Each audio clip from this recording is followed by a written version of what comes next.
Welcome to the Sydney Science Park Annual Challenge, learning for students in stage 3, 4 and 5. Here you can see an artist's impression of the proposed Sydney Science Park, a CBD as large as Parramatta in Western Sydney, 3 kilometres north of the new airport at Badgerys Creek. It's going to be a science park because it will have a focus on science research for Australia, which will be really important. The science park will be a mix of that research component with retail and residential. It will be the greenest city that will be built in Australia, and given that it's on our doorstep, provides us with an opportunity for students to look at sustainability and sustainable design and living in an authentic context close by them. This city will grow over the next 20 years, and our students will see that happening. And so every year for the foreseeable future, we'll be able to use this as a learning opportunity for our students. Our Pope has made it pretty clear that as Catholics we need to be considering sustainability, particularly around the impact that it has on the most vulnerable people, not just in Australia but right across the world, and the understanding that the things even that we do here in Australia have an impact globally. You would have received a letter earlier this year from Catholic Earth Care, and there's an opportunity for your school to be certified with Catholic Earth Care around sustainability. There are curriculum elements associated with that certification, and so the project learning that your students can do around the Sydney Science Park would fulfil that part. Greg recently, in a recent media release, wrote, "Right now, far too many young people find school is not preparing them for life, but undermining their chance to succeed in it. For them, schools are becoming irrelevant." So it's interesting to consider what students do find relevant. Last year, 80,000 students in New South Wales gathered in the Domain to have their voices heard about sustainability.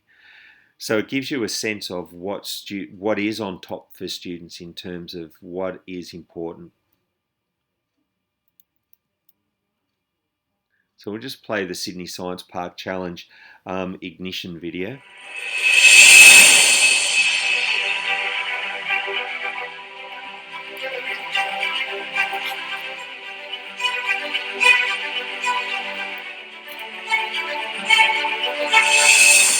One day, this field will become Sydney Science Park, where thousands of people will live in sustainably smart and technologically integrated homes, work in jobs we haven't even imagined, and travel in driverless vehicles or even drones. But from here, how do we get to there? The Sydney Science Park CSIRO Urban Living Lab wants you to imagine a city that's better than business as usual. Work on a project where you can influence the outcome and help create a resilient and sustainable city.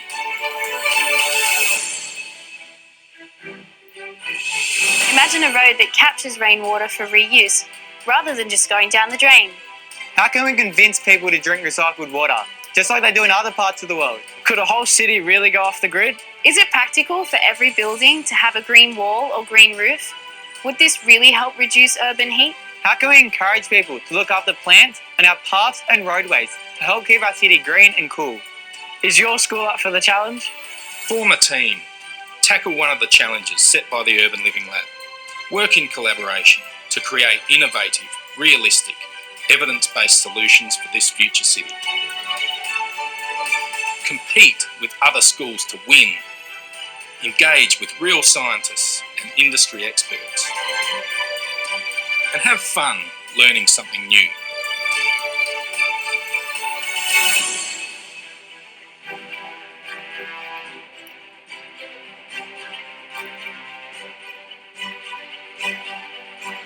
So imagine the future you want and help us to make it real.